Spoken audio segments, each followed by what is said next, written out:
So this TikToker allegedly unalived her own parents and then was trying to get true crime influencers to cover the story. That is incredibly disturbing. She thought that the perfect game plan to get followers, likes, and revenue online was to actually unalive her parents and get people like, well, me, I don't cover true crime anymore, but people who cover true crime to cover her own personal little story so that she can gain clout. How does that make any sense when she would literally be going to jail? Now the girl's name is Sarah, and Sarah is 16 when this story starts, living in Georgia. And Sarah likes TikTok. I mean, she appears to like making TikToks, like starring herself. And that's fine, we all do. But in Sarah's case, her TikToks are about to become relevant to the crime she's accused of committing. This is why I swear to God, for growing, developing minds, you gotta keep these people off of TikTok. If you are a parent in this day and age, please just don't even gamble with your child's life. Don't gamble with your life. Just kind of ban TikTok from the household, because it seems as though that it's a 50-50 chance that your child just might end up being a psychopath who will literally kill you because they want to become a famous TikToker too. Now at some point, Sarah has allegedly decided, for some unknown reason, that she's gonna unalive her own parents. That reason being mental illness. And one night in 2025, she does just that. She waits up late until her mother and her stepdad are asleep.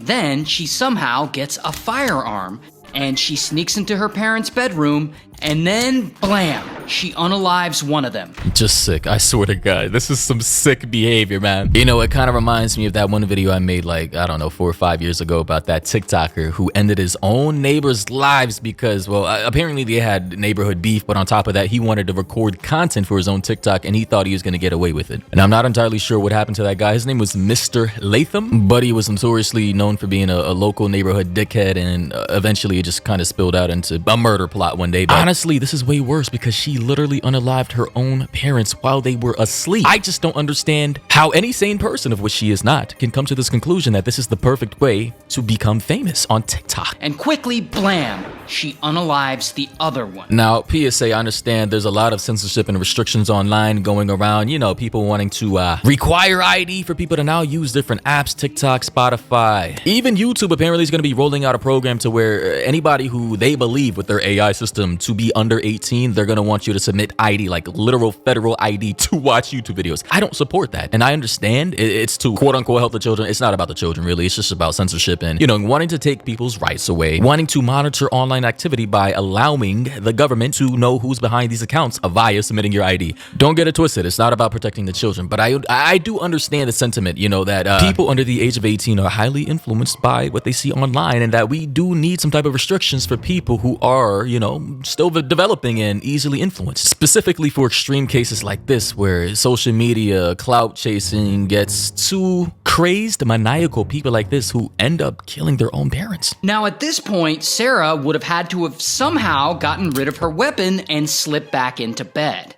Then a bit later, Sarah's little sister wakes up. We'll call her 5 because she's 5. So 5 wakes up and she goes into their parents' bedroom, and unfortunately, she finds their parents there unalived. Can you imagine being literally 5 years old, going to sleep one night, and your life is pretty normal for a 5-year-old, house of 3, mom, dad, sister, and all. You feel cozy. You feel happy. And then one day you wake up, eyes crusted and everything. You go on over to your parents' room to check up on them, and you just see them in a bloody mess, like unalived, non-responsive, just lifeless. Can you imagine the amount of trauma, the shock a literal 5-year-old must have felt in that very moment? And at that point, the only person you think of turning to is your own sister who committed the murder? Holy shit. And so she immediately goes and wakes Sarah up. And Sarah pretends not to know what happened, and she calls 911 to report the murder. As if we haven't seen this 1,000 different times. Listen, anybody who just so happens to have dead people randomly pop up in their house, and everybody in that same house for some reason is acting like they don't know what happened, is typically in most cases going to be the #1 perpetrators. They're going to be the #1 suspects because, unfortunately, according to federal database data and statistics, you are most likely to lose your life to people within your proximity, people you actually live together with, you know, people in your community, people who look like you, people who share the same culture, etc., etc. Unfortunately, that's just the case. Rarely will you actually have a complete stranger who doesn't know you from a blue moon take your life for whatever reason. Typically, it's people closest to you. And hey, in this instance, it was their own daughter, obsessed with TikTok fame and clout, trying to chase clout, who just so happened to take their own lives because she wanted to create her own little true crime documentary series that other people, YouTubers and true crime creators would cover one day and have her in the center of the story, cemented online as a teenager online whose parents were mysteriously murdered in the middle of the night and they don't know who the murderer is. And she would be able to capitalize and leverage off the story to grow her own TikTok page of which she could leech and exploit that story as a launch pad for her own personal TikTok career. I mean, it's quite disturbing stuff. And so anyway, police start investigating, trying to figure out who would do such a thing. And about a week later, Sarah starts posting on her TikTok account. Of course, look at her crying. Well, this is like a little reenacted drawing, but good God, I swear to God, we live in such mentally ill times.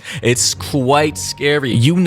Social media has really made us crazy. To think somebody could literally murder you, someone you love, someone you trusted, take your life, act like they don't know what happened, call 911, and then try to use your death as a launch pad for their own personal little internet stardom. I mean, like, is there a Black Mirror episode about this? Like, I swear that literally sounds like a Black Mirror episode. And in her post, she's grieving about losing her parents, posts with captions like, "At nighttime when there's nothing to do and the house is empty, I'd always think about how much I needed them." So here we have an image of the actual killer herself, the 16-year-old girl obsessed with TikTok, posting a picture saying, "But at night when there's nothing to do and the house is empty." By the way, this is literally after she murdered her own parents. She does not look sad or remorseful at all. And here is an image of her parents. There's her stepdad and her mom. She said also the caption saying, "I'd also think about how much I needed them." Yeah. Psychopath.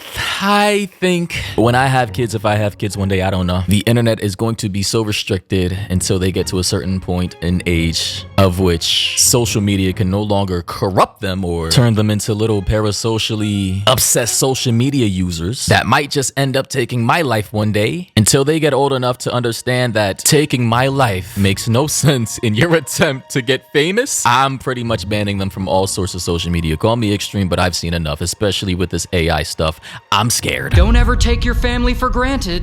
Meanwhile, she goes and gives a eulogy at her parents' funeral. For those of you who do not know me, my name is Sarah, and I'm Kristen Brock's daughter. For James, thank you for all the life lessons you taught me and for being the best bonus dad ever. Now, ladies and gentlemen, I think I've seen enough. We truly live in a day and age, and I don't think enough people are talking about this, honestly, where unfettered and uncensored access to social media at a young age, specifically for Gen Z people and younger, because, I mean, we're the first generation of people to grow up with social media since we were kids. Millennials didn't, they had most of their lives or half of their lives literally off social media. Gen X, they were like the lock key generation. Pretty much they got to do whatever the hell they want. Older, like boomers, they were tweaking. In the 1960s, that was the hippie era. They were generations before were pretty normal. Everybody was connected. Everybody had physical touch and everything was not on the internet. Social media wasn't even alive. Like it wasn't even a thing. The technology wasn't even invented. The internet was created, in the 80s, I believe? So yeah, I mean, we were pretty much the first generation to be developing minds with social media, Facebook, Instagram, Twitter, MySpace, and all that. And I swear the end result of what has happened to us has been the worst thing to happen to human beings since the invention of plastic. I know I'm getting sidetracked now. I just hate plastic. Did you know plastic pollution has gotten so bad to the point to where it's been found in our literal human, like bodily reproductive parts? I know it's our balls are now filled with plastic, unfortunately. But yeah, that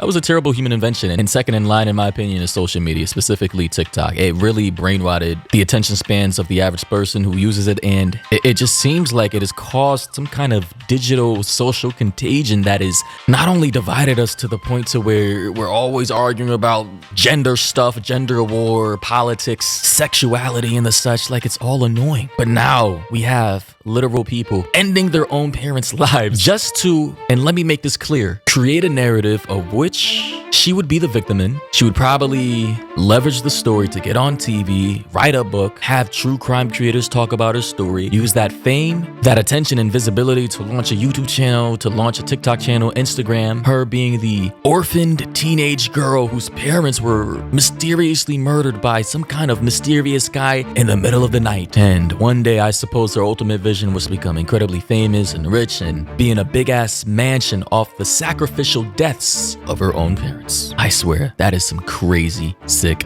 shit.